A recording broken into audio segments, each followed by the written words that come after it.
मंगलवार को जम्मू कश्मीर और हरियाणा के चुनाव के नतीजे सामने आ जाएंगे, लेकिन इसके पहले सभी दल खुद को मजबूत दिखाने में लगे हुए हैं। बीजेपी जहां एग्जिट पोल को नकार रही है, वहीं कांग्रेस एग्जिट पोल से और बेहतर करने की बात कह रही है। हरियाणा और जम्मू कश्मीर विधानसभा चुनाव के नतीजे 8 अक्टूबर यानी कि मंगलवार को आ जाएंगे, लेकिन उससे पहले सामने आए एग्जिट पोल से ही भारतीय जनता पार्टी के लिए आगे की राह चुनौतीपूर्ण बन गई है। ऐसा इसलिए क्योंकि दोनों ही राज्यों में पार्टी को बड़ा नुकसान होने की आशंका जताई गई है। एग्जिट पोल्स के अनुसार जहां हरियाणा में कांग्रेस अकेले अपने दम पर सरकार बना सकती है, ऐसा अनुमान दिखाया गया है, तो वहीं जम्मू कश्मीर में कांग्रेस और नेशनल कॉन्फ्रेंस का करिश्मा दिख सकता है। एग्जिट पोल में यह अनुमान जताया गया है। वैसे असल नतीजे तो 8 अक्टूबर को आएंगे, लेकिन एग्जिट पोल्स के नतीजों में दोनों राज्यों में कांग्रेस या उसके गठबंधन की सरकार बनती हुई दिख रही है। तो वहीं इन एग्जिट पोल्स पर जमकर बयानबाजी भी हो रही है। जहां बीजेपी हरियाणा में सरकार बनाने का दावा कर रही है, तो वहीं कांग्रेस अपने दम पर सरकार बनाने का दावा कर रही है। वहीं एग्जिट पोल पर नायब सिंह सैनी ने कहा कि 8 तारीख को बीजेपी पूर्ण बहुमत से सरकार बना रही है। सुनिए। 8 तारीख को हम सरकार बना रहे हैं, मेरे पास सभी रिपोर्ट्स हैं और 8 तारीख के बाद आपके सामने है 8 तारीख को जनता देगी जवाब और ये कहेंगे कि ईवीएम है खराब। जनता जवाब देगी 8 तारीख को और ये आरोप लगाएंगे, ये कहेंगे ईवीएम खराब है, ईवीएम को दोष देंगे, ये देने वाले हैं, आप देखना। तो वहीं भूपेंद्र सिंह हुड्डा ने भी दावा करते हुए कहा कि हरियाणा में भारी बहुमत से कांग्रेस की सरकार बनने जा रही है। एक बार वो भी सुनिए। कांग्रेस के पक्ष में लहर चल रही है। कांग्रेस हरियाणा में अब की बार हरियाणा में कांग्रेस की सरकार। इस सीटें के मैं नहीं कहता, लेकिन भारी बहुमत से कांग्रेस बनने जा रही है। 60 से भी ऊपर हो सकती है और जितनी भी हो सकती है, मैं कह दूं 60 सीट आ जाए 70, आपको ये असेसमेंट नहीं होती। असेसमेंट ये है भारी बहुमत से कांग्रेस पार्टी सरकार बनाने जा रही है। एग्जिट पोल्स पर कांग्रेस सांसद कुमारी सैलजा ने कहा कि मुझे लगता है कि 60 से ज्यादा सीटों पर कांग्रेस की जीत होगी, बहुत अच्छे ढंग से सरकार बनेगी।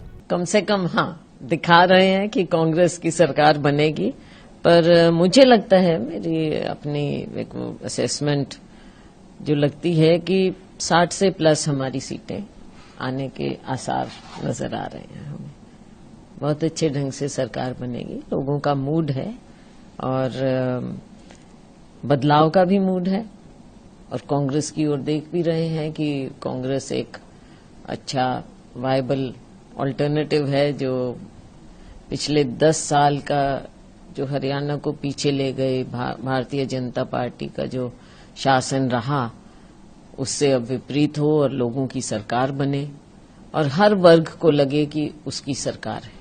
वहीं कांग्रेस महासचिव केसी वेणुगोपाल और कांग्रेस नेता राजीव शुक्ला ने भी दावा किया कि कांग्रेस हरियाणा में अकेले सरकार बनाने जा रही है और नेशनल कॉन्फ्रेंस कांग्रेस गठबंधन जम्मू कश्मीर में सरकार बनाएगा। Regarding the Haryana and Jammu Kashmir election, it is very certain that Congress is going to form the government in Haryana alone, and Congress alliance will form along. In National Conference, Congress alliance will form the government in Jammu Kashmir. It is a very clear verdict that the people of Jammu Kashmir and Haryana rejected BJP's ideology.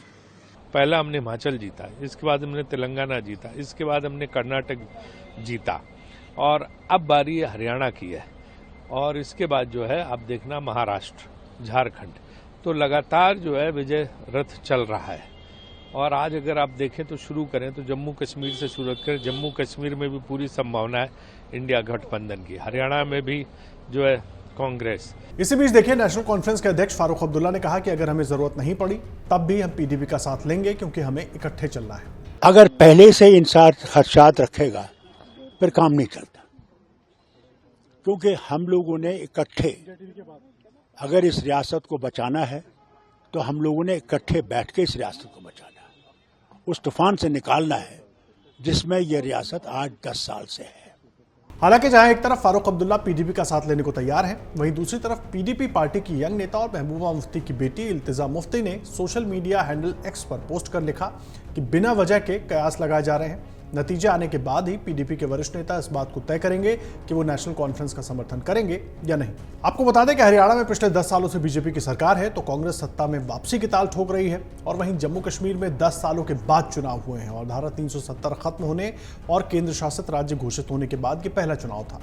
Congress और national conference ने एकजुट होकर चुनाव लड़ा, तो वहीं दूसरी तरफ बीजेपी और पीडीपी ने भी चुनाव प्रचार में पूरी ताकत झोंकी। ऐसे में अब देखना यह है कि हरियाणा और जम्मू कश्मीर में किसकी सरकार बनती है, लेकिन जब तक नतीजे आना शुरू नहीं हो जाते तब तक दावों का यह सिलसिला लगातार जारी रहेगा।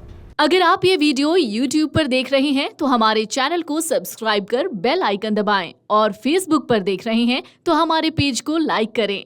8 मिलियन प्लस सब्सक्राइबर, आपके इस भरोसे के लिए बहुत धन्यवाद।